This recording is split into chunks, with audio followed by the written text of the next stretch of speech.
Welcome. I am so glad you are here tonight. I know that many of you are listening to this right now as you settle into bed, pulling your blankets a little closer, adjusting your pillow, letting the weight of the day slowly begin to lift from your shoulders. And that is exactly what this video is for. So wherever you are right now, whatever time it is in your part of the world, I want you to take a slow, deep breath. Let your body sink a little deeper into your bed. Let your eyes close whenever they feel ready. You do not need to pay close attention to every word. Just let the sound of this voice carry you gently, like a slow, quiet river flowing through the dark. Tonight, we are going to travel very far back in time. Not hundreds of years, not even thousands. We are going tens of thousands of years into the past, to a time when the world was covered in ice and snow, when the nights were longer and colder than anything we could ever imagine, and when our ancient ancestors, the very first people who carried our blood and our bones, had to find a way to survive the darkness and the cold. And at the center of their survival, at the very heart of everything they did to stay alive, was something beautifully simple. Something you are about to do right now. Sleep. So let us begin. Let us go back together, slowly and quietly, into the deep past, into the firelight and the fur, into the long cold nights of the Ice Age, where sleep was not just rest. It was survival. It was life itself. Imagine a world that looks nothing like the one you know. A world where the sky is pale and heavy with clouds that never seem to end. A world where snow covers everything, stretching out in every direction as far as your eyes can see, white and silver and gray, an endless frozen ocean of land. The rivers are frozen solid. The lakes are sheets of thick blue ice. The trees, where they still grow, are bare and black against the white ground, their branches heavy with frost, bending slowly under the weight of the cold. This is the Ice Age, or more precisely, this is the last great glacial period, a time that lasted for tens of thousands of years, when enormous sheets of ice, some nearly 3 kilometers thick, covered vast portions of the northern world. These glaciers stretched across what is now Canada, across Scandinavia, across northern Europe, pushing southward like slow frozen rivers, grinding mountains into valleys, carving lakes into the earth, and transforming the landscape into something alien and beautiful and terribly, terribly cold. The temperatures in many places where humans lived dropped to levels that are almost impossible for us to truly comprehend. On a winter night near the edges of the great ice sheets, the air could fall to 30 degrees below zero, sometimes even colder. The wind, carrying tiny crystals of ice, would sweep across the open plains with nothing to stop it, cutting through anything in its path. And the nights were so very long.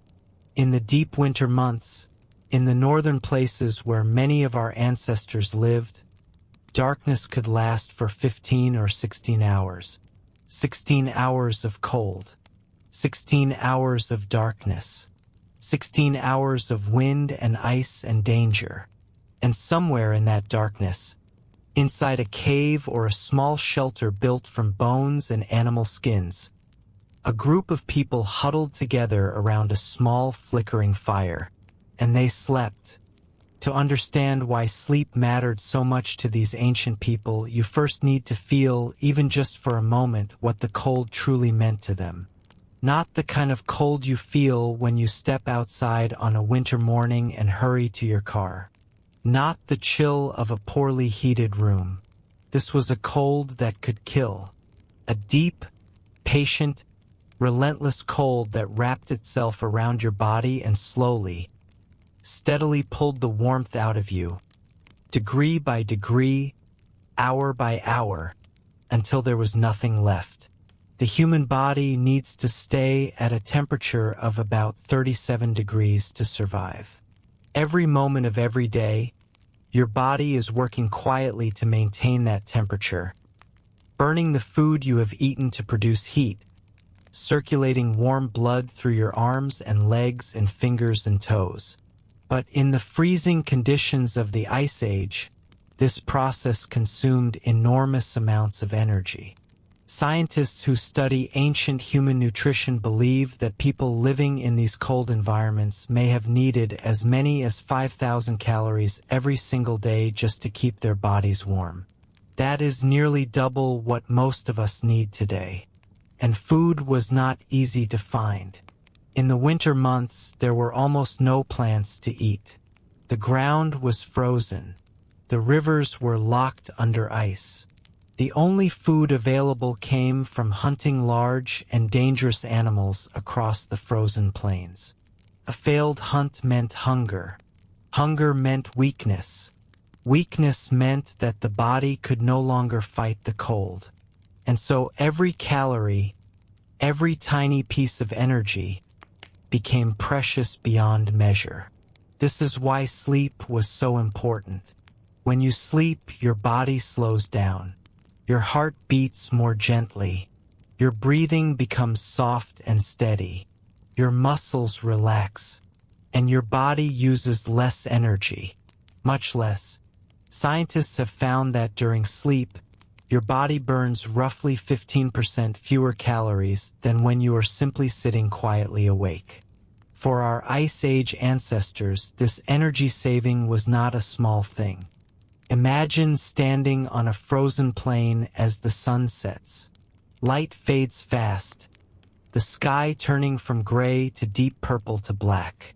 The cold presses against your skin, slipping through furs, finding every gap where your warmth meets the freezing air. Every breath feels sharp, every exhale a cloud that freezes almost instantly. Around you, the world grows quiet. The birds are silent. Even the wind seems to pause, as if the earth itself is holding its breath. Then night comes, not slowly, but like a wall, swallowing the last traces of light, turning everything into shadow and silence. With darkness comes danger. You cannot see what's out there, but you can hear it. The distant howl of wolves, heavy crunching footsteps in the snow, the sharp crack of ice-laden branches. Your heart quickens, your body tenses, every sound sharp and meaningful. Shapes move in the dark just beyond sight, and your mind races with possibilities. Predator, rival, or unseen peril. This was the world of your ancestors. Night was not gentle dimming, but the start of the deadliest time, when predators hunted and the cold was strongest. Yet they had to sleep. Their bodies demanded it, their minds needed it. And so they found remarkable, ingenious, beautiful ways to sleep safely in a world determined to kill them, building warmth, shelter, and vigilance into every slumber. Through the gathering darkness, the group moves together. They know this path well. They have walked it many times before, their feet finding the familiar ground even in the fading light. Ahead of them, barely visible against the dark hillside, is the entrance to a cave. It is not a large cave. The opening is perhaps wide enough for two people to walk through side by side, and it extends back into the rock for maybe 15 or 20 meters. But it is enough. The rock walls are thick and solid, and they block the wind completely. Inside, the air is still cold, but it is a different kind of cold, quieter, calmer, without the biting edge of the wind outside. Scientists who have studied caves like these have found something remarkable about their temperatures. Deep inside a cave, the temperature stays almost the same all year round, usually somewhere between 7 and 14 degrees. That might still sound cold to you, lying in your warm bed right now. But compared to the -20 or -30 degrees outside on a winter night, the inside of that cave was like stepping into another world. A world where the air did not hurt your skin, where the wind did not steal your breath, where the cold was manageable, survivable, even almost comfortable if you had fire and fur and the warm bodies of your family around you. Our ancestors chose their caves carefully. They looked for openings that faced away from the worst winds, usually facing south or southeast to catch what little winter sun they could. During the short days they sought caves near fresh water, animal paths, and wood for fires, with entrances small enough to defend but large enough for smoke to escape. Once found, they returned season after season, generation after generation. Some caves show evidence of thousands of years of use, the same walls sheltering great-grandparents and great-grandchildren, the same stone floors worn smooth, the same corners filled with the ash of countless fires. Inside the cave, the work begins. Even though everyone is tired from the day, even though the cold makes every movement slow and heavy, there are things that must be done before anyone can sleep. The most important thing, the first thing, always the first thing, is the fire. Someone kneels near the blackened ring of stones where the fire was built the night before and the night before that. Their hands move quickly and skillfully, arranging dry grass and thin strips of bark into a small nest, placing thin dry twigs on top, then slightly larger pieces of wood. A spark, tiny glow, a thin thread of smoke rising in the still cave air, then a flame, small at first, then growing, spreading, reaching upward, filling the cave with warm golden light and pushing back the darkness that had been pressing in from every side. The fire changes everything. The cave, which moments ago was dark and cold and silent, comes alive. Shadows dance on the walls. The air begins to warm, slowly but steadily. The faces of the people around the fire begin to relax. The tension in their shoulders eases. The fear that had been tightening their chests since nightfall begins to loosen its grip. The fire is safety. The fire is warmth. The fire is home. While the fire grows, others are preparing the sleeping area. They spread thick animal hides on the stone floor, layering them carefully, one on top of another, creating a soft, warm surface that separates their bodies from the frozen ground.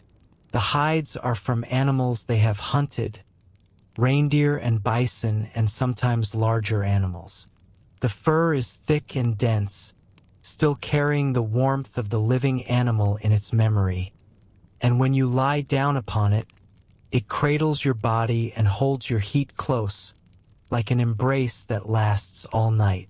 More furs are set aside for covering, lighter, softer ones that will be pulled over the body once everyone lies down, wrapping each person in a cocoon of warmth and softness.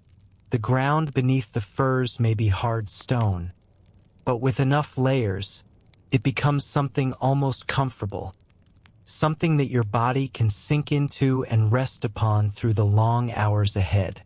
The fire crackles softly in the center of the cave. Small sparks rise from the flames and float upward into the darkness above before disappearing.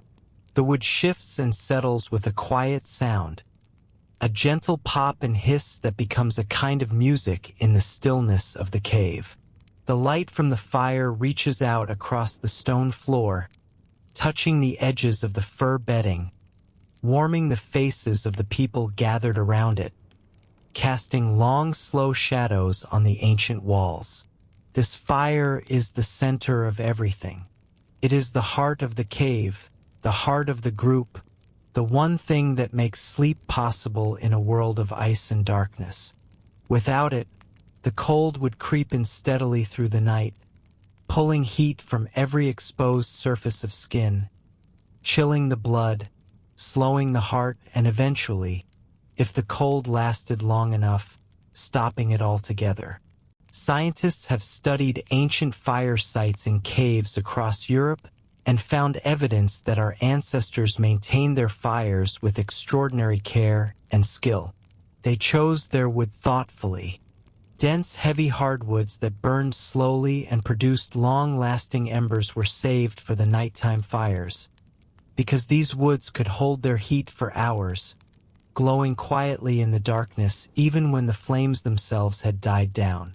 The embers were the sleeping fire, the fire that kept watch through the night, radiating a steady, gentle warmth that could be felt from several meters away. When wood was scarce, which happened often in the treeless plains of Ice Age Europe, our ancestors burned other things. Animal bones, heavy and rich with marrow fat, could burn for a surprisingly long time and produce good steady heat. Dried animal dung could also be used as fuel. Every possible source of heat was known, remembered, and used when needed. Someone always stayed awake to watch the fire. Not fully awake, perhaps. Not standing guard with sharp attention, but rather in a state of gentle watchfulness. A light doze from which they could easily stir to add another piece of wood, to push a burning log back into the center of the fire, to make sure that the flames never quite went out. The sound of the fire was their companion through the night. The soft crackling, the occasional pop of a resin pocket in the wood, the quiet hiss of moisture escaping from a fresh log. These sounds, gentle and rhythmic and endlessly repeating, became the soundtrack of sleep, a natural lullaby that our ancestors heard every night of their lives. And now, finally, it is time to sleep. The fire is burning steadily. The furs are spread thick and soft on the cave floor. The entrance to the cave is partially blocked with stones and branches to keep out the worst of the wind and to discourage any curious animal from wandering in during the night. Everything that can be done has been done. The group begins to settle. They do not sleep far apart from each other. They cannot afford to. In temperatures this cold, even inside the cave, even with the fire, a single body sleeping alone loses heat too quickly. And so they lie close together, their bodies touching or nearly touching, sharing the warmth that radiates from each person like a small personal fire burning inside their chest. The children are placed in the middle, in the warmest, safest place, tucked between their mothers and the other adults, wrapped in the softest furs, their small bodies generating their own tiny heat that adds to the warmth of the group. The elderly lie nearby, close to the fire where the heat is strongest, their lighter and more easily disturbed sleep serving a purpose that perhaps no one consciously recognizes but everyone instinctively benefits from. They will wake often during the night, and each time they wake, they will listen, watch, check the fire, and make sure that everything is still safe before settling back into their shallow rest. The strongest adults lie toward the edges of the group, closer to the cave entrance, forming a living barrier between the vulnerable sleepers in the center and whatever might approach from the darkness outside. Their sleep will be lighter, more broken, more alert. Even in their dreams, some part of their mind remains watchful, listening for the sounds that mean danger, the heavy breathing of a predator, the scrape of claws on stone, the snap of a twig outside the entrance. Slowly, one by one, the group drifts into sleep. The fire crackles softly. The wind sighs outside the cave. The furs are warm. The bodies are close. The breathing of the people around you becomes slow and steady and deep. And for now, in this moment, you are safe. You are warm. You are surrounded by the people who would give their lives to protect you. And sleep comes, not all at once, but gently, like snow falling in the darkness, settling quietly over everything, covering the world in silence and rest. As you lie there in the warmth of the firs, surrounded by the quiet breathing of the people around you, your body begins to do something that might surprise you if you could watch it from the outside. You do not simply fall asleep and stay asleep until morning. Instead, your sleep moves in waves, like the ocean, rising and falling, deepening and then becoming shallow again, carrying you down into the dark, quiet depths of unconsciousness, and then lifting you gently back toward the surface before pulling you down once more. Our ancestors did not sleep the way most of us try to sleep today. They did not close their eyes at night and expect to remain unconscious for 7 or 8 unbroken hours. That kind of sleep, that solid single block of rest that modern society considers normal, is actually a very recent invention, created not by biology but by the electric light bulb and the factory work schedule. For most of human history, people slept in 2 separate periods during the night, with a quiet, wakeful gap in between. They called it first sleep and second sleep. You would lie down as darkness fell and sleep for perhaps 4 hours. Then you would wake naturally, calmly, without alarm or anxiety. You might lie still for a while, listening to the sounds of the night. You might add wood to the fire. You might whisper quietly with someone nearby. You might simply rest in a state of peaceful half-awareness, neither fully asleep nor fully awake, floating in that gentle space between dreaming and waking. And then, after an hour or so, sleep would come again, pulling you softly back down for another 4 hours of rest. A scientist named Thomas Wehr discovered this natural pattern when he placed volunteers in darkness for 14 hours each night, the same length of darkness that our ancestors experienced during the long winter nights. Within just a few weeks, every single volunteer began sleeping in exactly this way. 2 periods of sleep separated by a quiet, peaceful gap. It was not a disorder. It was not insomnia. It was the way human beings were always meant to sleep. And lying there in the cave, wrapped in fur, warmed by the fire, our ancestors moved through this ancient rhythm without thinking about it, without questioning it, because for them, it was simply the way the night unfolded, as natural and inevitable as breathing. And so you wake, not suddenly, not with the sharp jolt of an alarm or the anxious racing of a worried mind. You wake softly, like surfacing slowly from deep water, the world coming back to you in pieces. First, the warmth of the fur against your skin, then the faint glow of the fire, reduced now to a pile of quietly pulsing embers, orange and red and deep amber, each one breathing with its own gentle light. Then the sounds, the slow, steady breathing of the people sleeping beside you, the occasional soft rustle of fur as someone shifts in their sleep, the quiet, distant sound of wind moving across the mouth of the cave, a low murmur that comes and goes like the breathing of the earth itself. You are awake, but you are not alarmed. This is normal. This is expected. This is the quiet hour, the space between first sleep and second sleep, and it belongs to you. You lie still for a while, letting your body rest even though your mind is gently alert. The embers of the fire cast a soft, warm light across the cave ceiling, and you watch the shadows shift and play, slow and dreamlike, patterns that have no meaning but somehow hold your attention in the most peaceful way. Perhaps you reach out carefully and place another piece of wood on the fire. The bark catches first, curling and glowing. Then the wood itself begins to burn, and a small flame rises, casting a brighter circle of light around the sleeping group. You watch the flame for a while. It dances and flickers, never quite the same shape twice, endlessly changing yet endlessly familiar. Scientists who study the human brain have found that watching a fire activates deep ancient pathways in our minds, pathways that evolved over hundreds of thousands of years of sitting beside flames just like these. The fire calms the nervous system. It lowers blood pressure.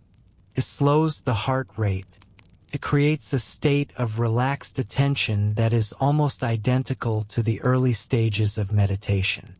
This is why, even today, so many people find comfort in watching a candle flame or sitting beside a fireplace. That comfort is not learned. It is inherited. It is written into the deepest parts of your brain, passed down from ancestor to ancestor across more generations than anyone could ever count. And so you watch the fire, and after a while, without hurrying, without forcing anything, your eyes begin to grow heavy again. The warmth settles deeper into your body. The sounds around you become softer, more distant, and sleep returns, as gently as it left, carrying you back down into the deep quiet darkness where your body and mind can rest and heal and prepare for whatever the morning will bring. One of the most beautiful things about the way our ancestors slept is that they never slept alone. In our modern world, we have come to think of sleep as a private and solitary activity, something done behind closed doors in quiet, isolated rooms. But for thousands and thousands of years, sleep was something shared. It was communal. It was social. It was one of the most intimate and trusting things that a group of human beings could do together.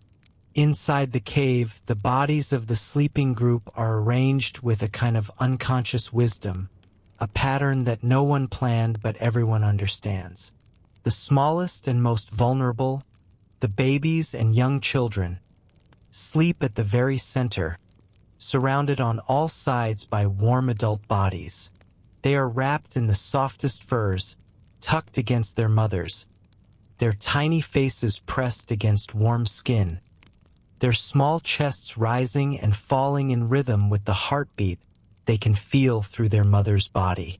Around them, the other adults form a living ring of warmth and protection. Each body radiates heat, a gentle, constant warmth that flows outward and mingles with the warmth of the bodies beside it, creating a shared pool of heat that is far greater and far more sustainable than anything one person could produce alone. Scientists have measured this effect in modern studies and found that sleeping in close contact with others can reduce heat loss by as much as 20 or 30%. In the brutal cold of an Ice Age winter night, that difference was not a comfort. It was a necessity. Without the shared warmth of the group, individual bodies would lose heat faster than they could produce it, and by morning, the coldest and weakest members of the group might not wake at all. But beyond the simple physics of heat, sleeping together served a deeper purpose. Created trust. It strengthened bonds.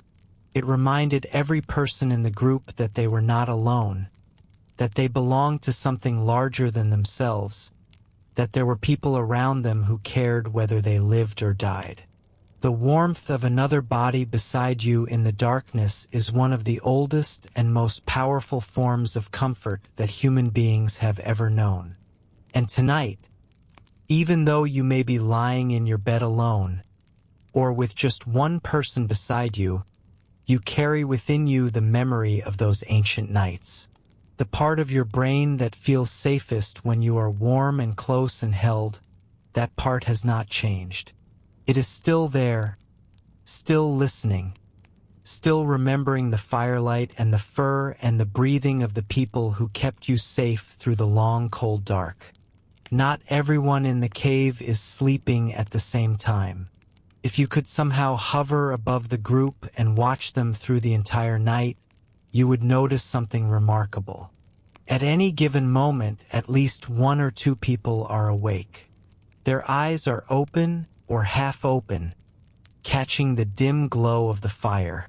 They are listening, not with the sharp, focused attention of someone hunting or fighting, but with a softer, wider awareness, a gentle vigilance that takes in every sound, every shift in the air, every change in the quality of the darkness outside the cave entrance. These are the sentinels, the watchers of the night. They do not hold this role by formal appointment or rigid schedule. It happens naturally, almost organically, arising from the simple fact that different people sleep differently. Some fall asleep quickly and sleep deeply for long stretches. Others drift in and out of light sleep, waking frequently, resting for a while, then sleeping again. The older members of the group tend to sleep the lightest and wake the most often. Scientists who study sleep in traditional societies discovered something extraordinary about this natural variation. When they tracked the sleep patterns of an entire group of people living together, they found that the total amount of time during which every single adult was deeply asleep at the same moment was astonishingly small, sometimes as little as 18 minutes in an entire night. This means that for almost every minute of the night, someone was awake and aware. Someone was watching. Someone was listening. The group was never truly unguarded. This was not a system anyone had to design or enforce. It arose naturally from the beautiful diversity of human sleep patterns, the early sleepers and the late sleepers, the deep sleepers and the light sleepers, the young who slept heavily and the old who barely slept at all. Together, without planning or discussion, they created a system of continuous protection that kept the entire group safe through the most dangerous hours. And so tonight, as you lie in your bed, you can let go of the need to be watchful. You can release the tension of alertness, the feeling that you need to stay aware of everything around you.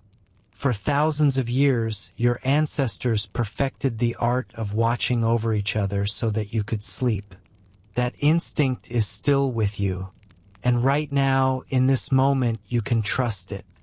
You can let the sentinels of your own mind stand watch while the rest of you sinks into deep, safe, untroubled rest. Listen, if you were inside that cave right now, this is what you would hear. First, the fire. It speaks in a language older than words.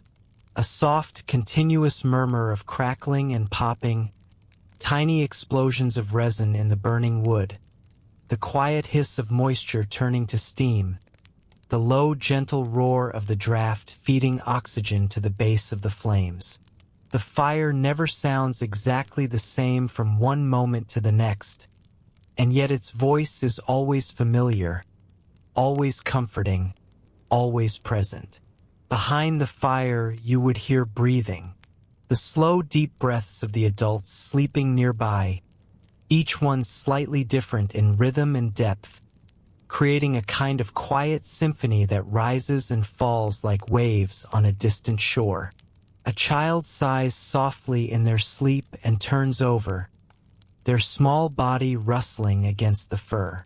Someone murmurs something, a fragment of a dream spoken aloud, meaningless syllables that fade back into silence. And beyond the sounds inside the cave, there are the sounds of the world outside. The wind moves across the landscape like a living thing, sometimes loud and urgent, pushing against the cave entrance with a low howling moan, and sometimes so quiet that you can barely hear it, just a soft whispering breath that seems to come from everywhere and nowhere at once. Snow, when it falls, makes almost no sound at all.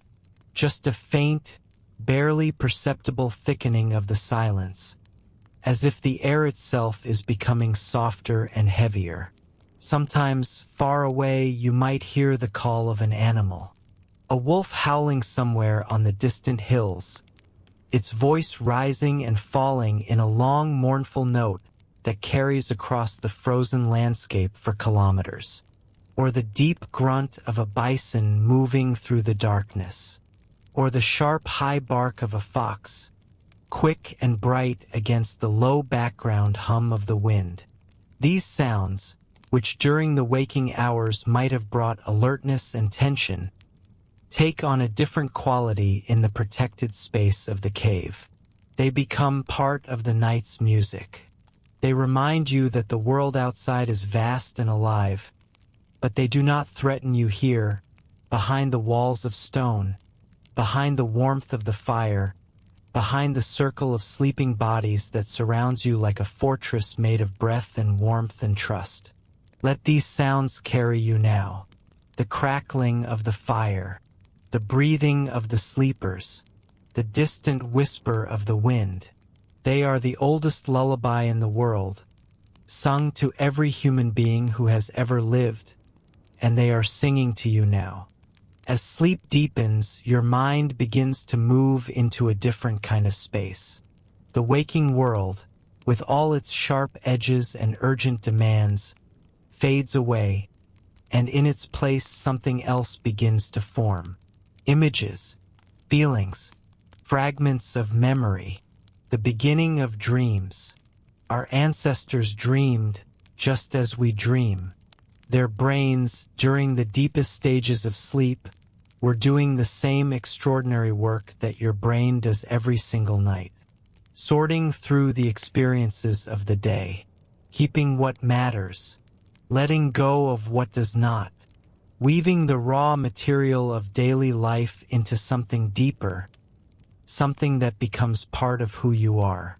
A hunter who spent the day tracking a herd of reindeer across the snow might dream of the chase, but in the dream, the details would shift and change. The snow might become deeper. The reindeer might move differently. The path might lead somewhere unexpected. This is not random. This is the brain practicing, rehearsing, preparing. Scientists have discovered that during the dreaming stage of sleep, the brain replays the experiences of the day, but it replays them with variations, testing different outcomes, exploring different possibilities, strengthening the neural pathways that will be needed the next time a similar situation arises. A night of good dreaming sleep literally made our ancestors better at what they did. Better hunters, better navigators, better at reading the signs of weather and the movements of animals, better at remembering where the safe paths were and where the dangers lay hidden. But dreams did something else too, something perhaps even more important. They helped our ancestors process the emotional weight of their lives. Living in the Ice Age was not just physically demanding. It was emotionally intense. The fear of predators, the grief of losing a child or a companion, the anxiety of not knowing whether tomorrow would bring food or hunger, safety or danger. During dreams, the brain takes these difficult emotions and gently, carefully, reduces their intensity while preserving the important lessons they contain. You wake from a dream about something frightening, and the memory remains, but the fear has softened. The sharp edge has been worn smooth by the dreaming mind. This is the gift that sleep gives to the waking world. Healing, processing, integration, and it has been giving this gift for as long as human beings have existed.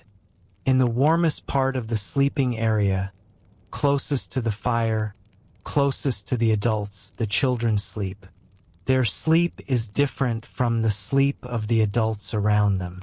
It is deeper, longer, more complete. A child's body is growing, building bone and muscle and brain tissue at a rate that will never be matched again in their lifetime.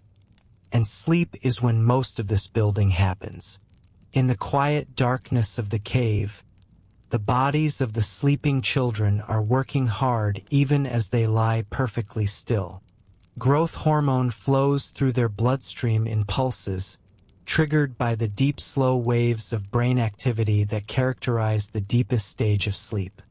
Their brains are forming new connections at an astonishing rate, processing everything they learned during the day, Every new word they heard, every new skill they watched an adult perform, every new landscape they saw as the group moved across the frozen plains. The babies sleep pressed against their mothers, skin to skin whenever possible, wrapped in the softest furs the group possesses. This closeness is not just for warmth, although warmth is critically important for a small body that loses heat much faster than an adult body. The closeness serves a deeper biological purpose. When a baby sleeps against its mother, their heartbeats begin to synchronize. Their breathing patterns align. The baby's immature nervous system, which is still learning how to regulate breathing and heart rate and body temperature, takes its cues from the steady, reliable rhythms of the mother's body. The mother becomes a kind of biological anchor, a living regulator that keeps the baby's fragile systems running smoothly through the long, vulnerable hours of the night. Scientists who study infant sleep have found that babies who sleep in close contact with their mothers wake more frequently but briefly, nursing for a few minutes before settling back into sleep. This pattern, which might seem disruptive by modern standards, is actually deeply protective. Each brief waking is a moment of connection, a moment of nourishment, a moment in which the mother's body confirms that the baby is breathing, warm, and safe. And after each waking, sleep returns quickly, easily, naturally, like water flowing back into a stream after a stone has briefly disturbed its surface. The older children sleep nearby, not quite touching the adults but close enough to feel their warmth and hear their breathing. They are learning, even in their sleep, the rhythms and patterns of the group's nighttime life. They are absorbing, without knowing it, the ancient knowledge of how to sleep safely in a dangerous world. Among the sleepers, the oldest members of the group have a special role, though they may not think of it in those terms. Their sleep is different from the sleep of the younger adults and the children. It is lighter, more easily broken. They wake more often, sometimes every hour, sometimes even more frequently. In our modern world, we would call this a sleep problem. We would offer them pills and therapies and worry about their health. But in the world of the Ice Age, this light, fragile sleep was not a weakness. It was a gift. It was perhaps the most important contribution that the elders made to the survival of the group. Because they woke so often, the elders became the natural guardians of the night. Each time they stirred from sleep, they would listen for a moment, checking the sounds of the cave, feeling the temperature of the air, glancing at the fire to see if it needed attention. If something was wrong, if a sound was unfamiliar, if the fire was burning low, if a child had rolled away from the warmth of the group, they would quietly attend to it. A piece of wood added to the fire, a fur pulled gently over a small exposed shoulder, a long careful look toward the cave entrance to make sure nothing had disturbed the branches and stones placed there as a barrier. These small acts, performed dozens of times each night, were the invisible threads that held the group's safety together. And between these moments of quiet watchfulness, the elders rested.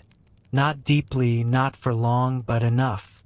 Their bodies, seasoned by decades of hard living, had learned to extract rest from even the briefest periods of sleep, maintaining enough energy to fulfill their role without exhausting themselves. In the wakeful periods, the elders sometimes spoke softly to whoever else was awake. They shared stories in low murmuring voices that blended with the sounds of the fire and the wind. Stories about hunts from long ago. Stories about places the group had lived before.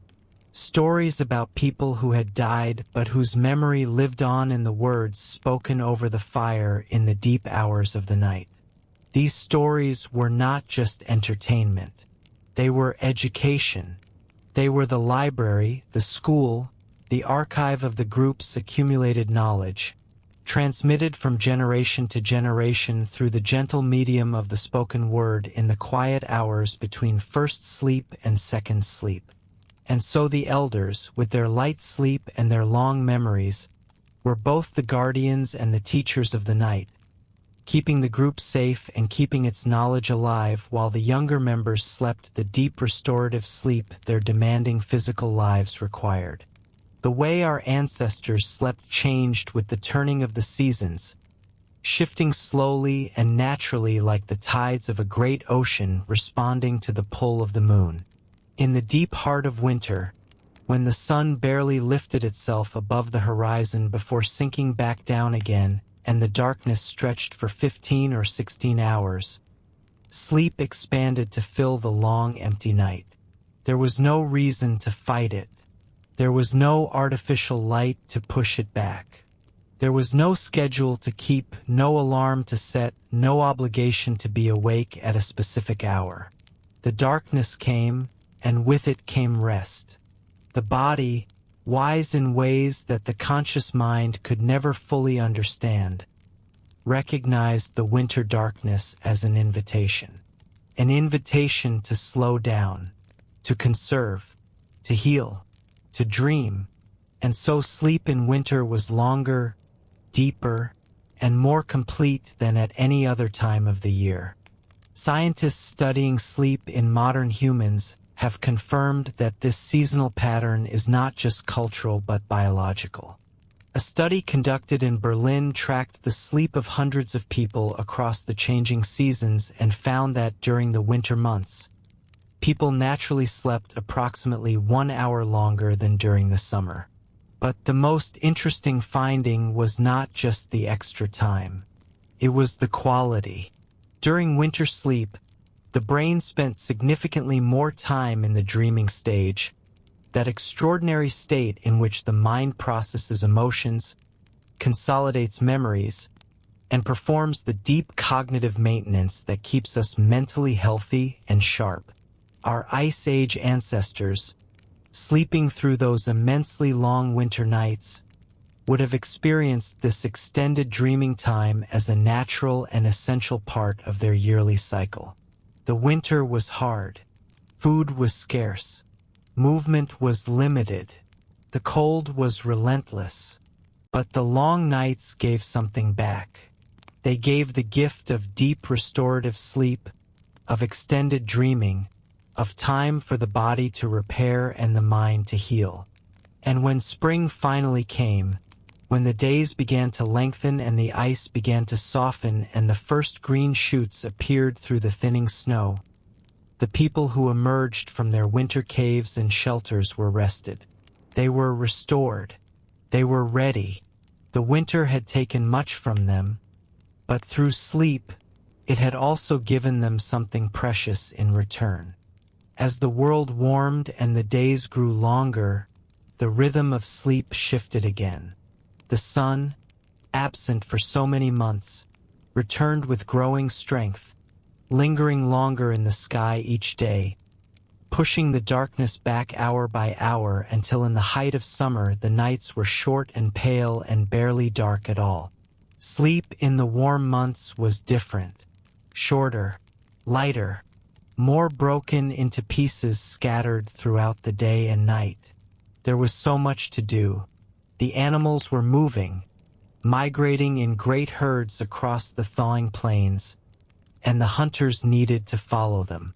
Plants were growing again, and the gatherers moved through the warming meadows and forests collecting roots and berries and leaves. Tools needed to be made and repaired.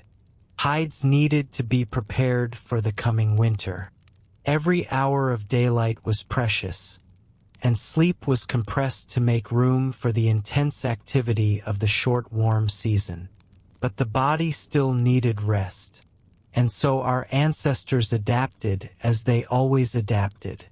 They slept less at night, perhaps only 5 or 6 hours, rising with the early sun or even before it. But during the day, In the warmest hours of the afternoon, when the sun was at its strongest and the air was heavy with heat, they rested. Short naps, taken in the shade of a rock or beneath the spreading branches of a tree. 20 minutes, 30 minutes, sometimes a little longer, just enough to restore the sharp edge of alertness, to ease the ache of tired muscles, to let the mind reset before the next round of hunting or gathering or traveling. Scientists who study napping have found that even a brief sleep of 20 minutes can dramatically improve alertness and mental performance, clearing away the fog of fatigue and restoring the brain's ability to focus and make good decisions. Our ancestors discovered this truth thousands of years before any scientist confirmed it, not through experiments and data, but through the simple wisdom of the body that knows what it needs when it needs it. And so the year moved in its great slow circle. Long deep sleep in the dark winter months. Short light sleep in the bright summer months.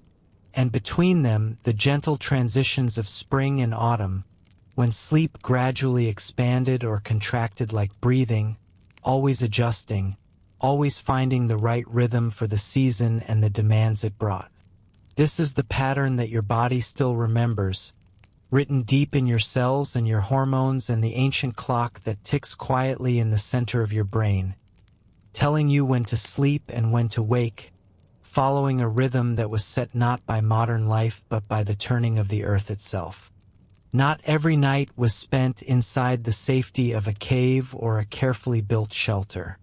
Sometimes, when the group was traveling between camps, following the herds, or searching for new sources of food and water, night fell before shelter could be found. And so they slept outside, under the open sky, with nothing between them and the vast cold darkness above but the furs on their backs and the fire at their feet. These nights were harder. The wind found them more easily, slipping through the gaps in their clothing and bedding, stealing heat from every exposed surface. The ground beneath them was colder without the insulating walls of a cave to hold the warmth in. The sounds of the night were louder, closer, more immediate, with no stone walls to muffle the howl of a distant wolf or the rustle of something moving through the brush nearby. But even on these exposed and vulnerable nights, our ancestors found ways to sleep. They chose their stopping places with care, looking for natural windbreaks, a large rock, a fallen tree, a depression in the ground that offered some protection from the worst of the wind. They built their fire larger than usual, feeding it with whatever fuel they could find, creating a wide circle of warmth and light that pushed back the darkness on all sides.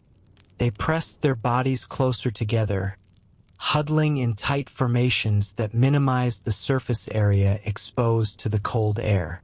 And then they slept, not deeply, not peacefully, but enough to keep the body functioning, enough to prevent the worst effects of exhaustion, enough to allow them to rise in the morning and continue walking, continue searching, continue surviving. These nights under the open sky, with the stars turning slowly overhead and the fire crackling bravely against the immense cold silence of the Ice Age world, were perhaps the most primal sleeping experiences any human being has ever had. Completely exposed to nature, completely dependent on each other, completely alive in every sense of the word. And yet even here, even in this most extreme and vulnerable situation, sleep came, because sleep always comes. It is built into the deepest architecture of the human body and mind, a force as inevitable and as necessary as breathing itself.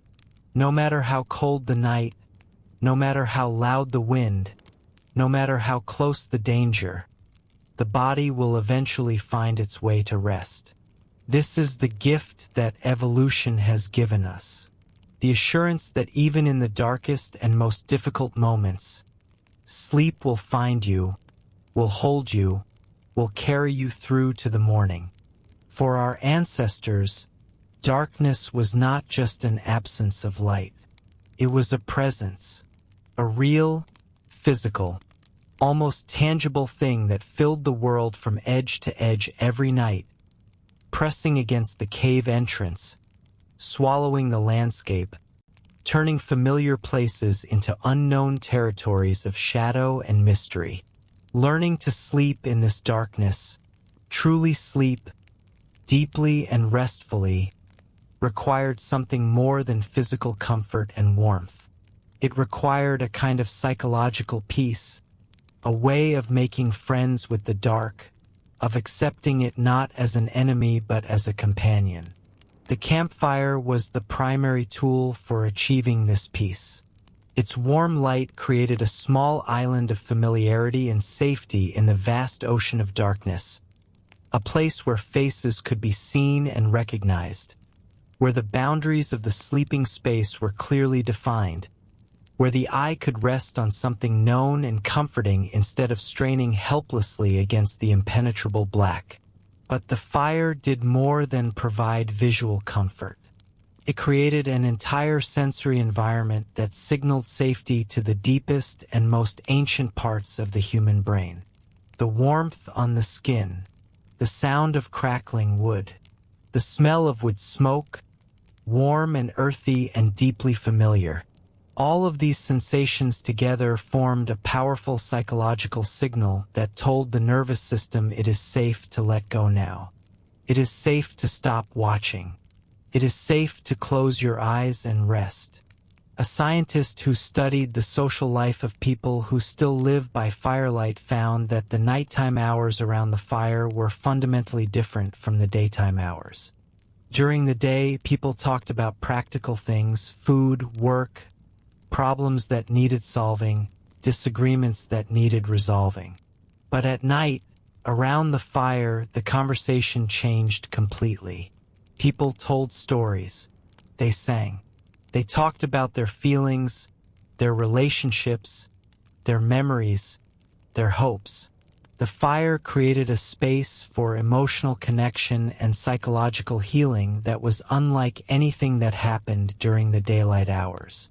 And it was in this space, this warm and emotionally rich and deeply human space, that our ancestors prepared themselves for sleep. They did not simply lie down and close their eyes. They eased themselves into sleep gradually, through story and song and quiet conversation, through the shared warmth of the fire and the shared presence of the people they loved. And by the time they finally closed their eyes, their minds were calm, their hearts were settled, and sleep came not as an escape from the darkness, but as a natural and gentle continuation of the peace they had already found. Sometimes, during the long winter months, a storm would come. Not a gentle snowfall, not a light wind, but a true storm, a howling, screaming fury of wind and ice and snow that shook the world and made the cave walls tremble. On these nights, everything changed. The fire, usually a steady and reliable source of comfort, struggled against the gusts of cold air that forced their way through the cave entrance, flickering and guttering and threatening to go out entirely. The carefully arranged furs and hides shifted and moved as the air pressure inside the cave changed with each blast of wind. The children woke, frightened by the noise, and pressed themselves against their mothers, crying softly. The adults lay tense and alert, every muscle ready to respond, every sense sharpened to its highest pitch. On nights like these, sleep seemed almost impossible. The noise was too loud. The cold was too aggressive. The sense of danger was too immediate and too real. And yet, even on these terrible nights, sleep still came. It came in fragments, in stolen moments between the gusts of wind, in brief periods when the storm seemed to pause for breath before launching its next assault. The body, exhausted by the day's exertions and by the intense physical effort of simply staying warm, demanded rest with an urgency that even fear could not entirely override. And so they slept. Not well, not deeply, but they slept. A few minutes here, a few minutes there, each fragment of sleep contributing a small but essential deposit to the body's reserves of energy and strength. The sentinels stayed awake through most of these stormy nights, feeding the fire with desperate determination, adjusting the barriers at the cave entrance, pulling furs more tightly around the shivering children, watching for any sign that the storm might breach their defenses. Their vigilance was the price that some paid so that others could rest, even a little, even badly, even in fragments so small they barely deserved the name of sleep. And eventually, always, the storm passed. The wind died down. The snow stopped falling. The fire steadied and grew strong again. And in the sudden quiet that followed, a deep collective exhaustion settled over the group, and sleep came at last, real sleep, deep sleep, the kind of sleep that the body falls into when it has been pushed to its absolute limit and can resist no longer. These post-storm sleeps were perhaps the deepest and most restorative of all, the body seizing the opportunity to repair and recover with an intensity born of desperate need. Everything about the way you sleep tonight, every preference, every instinct, every unconscious habit, carries within it the echo of those ancient Ice Age nights.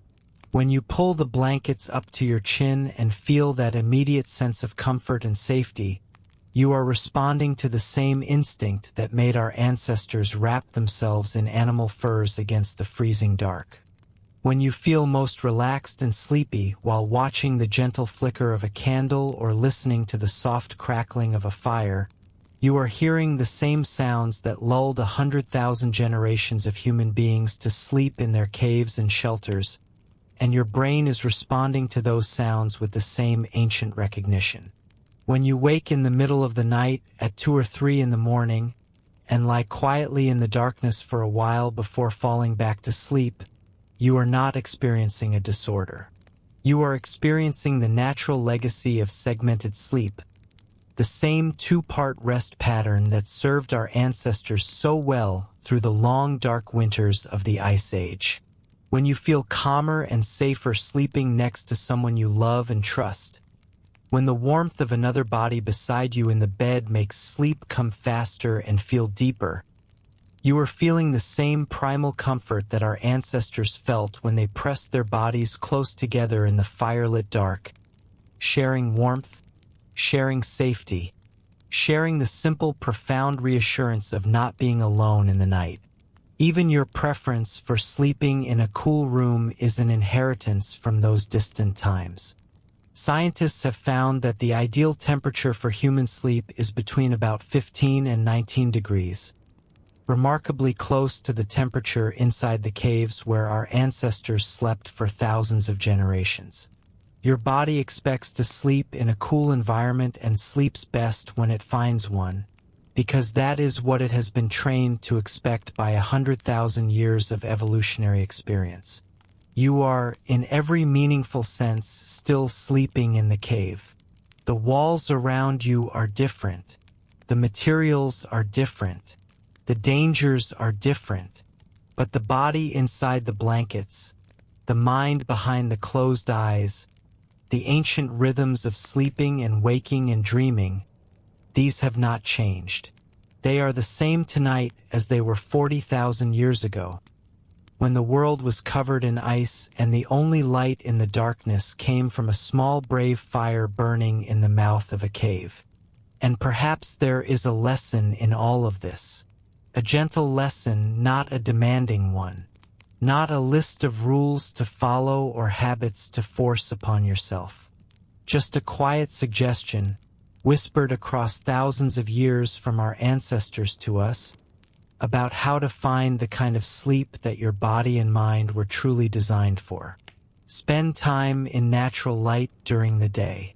Let the sun touch your face and your eyes, even if only for a few minutes, because this is how the ancient clock inside your brain sets itself, by reading the light of the sky, just as it has been doing since long before human beings had a name for time.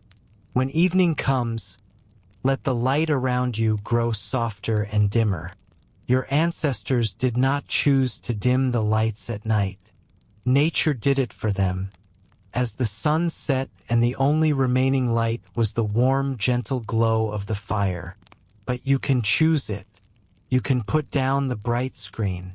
You can turn off the harsh overhead light. You can let a softer, warmer light fill your room. And as you do, you will feel something shift inside you.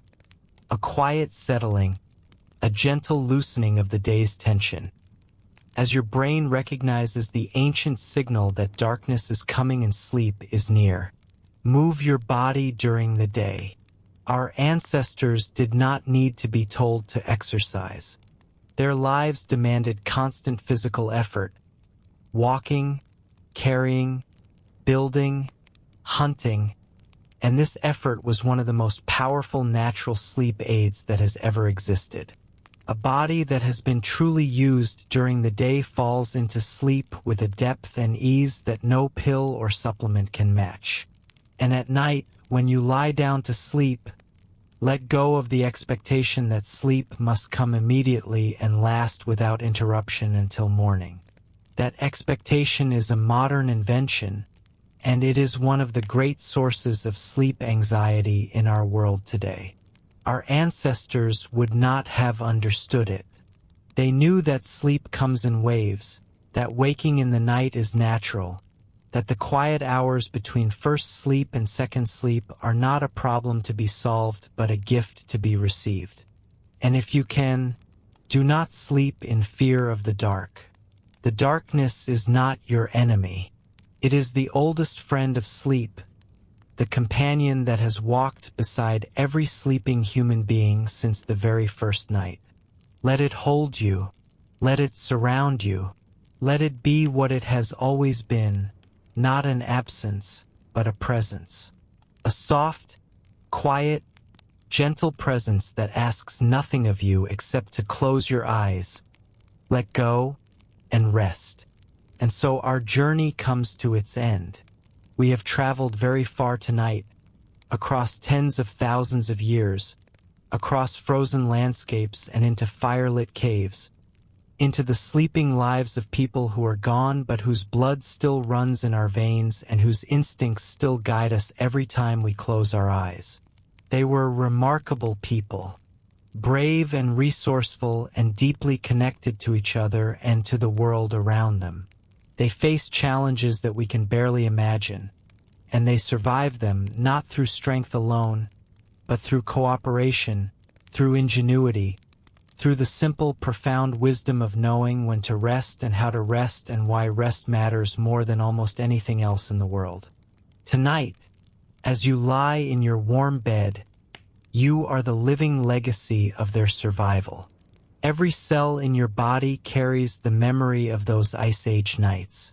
Every slow, deep breath you take as you drift towards sleep follows the same rhythm that your ancestors followed as they lay on their beds of fur beside the dying fire, listening to the wind outside and feeling the warmth of the people they loved pressed close against them in the dark.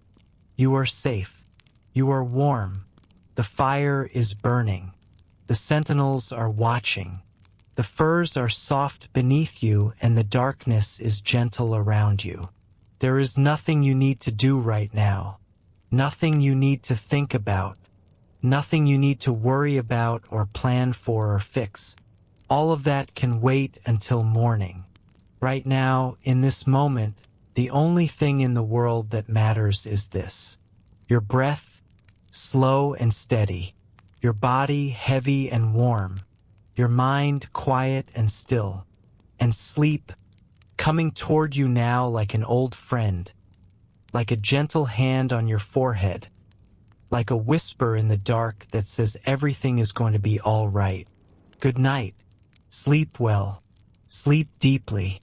And may your dreams carry you safely through the night, just as they have carried every human being who has ever lived, from the very first night beside the very first fire, all the way down through the ages, to you here, now, tonight. Good night.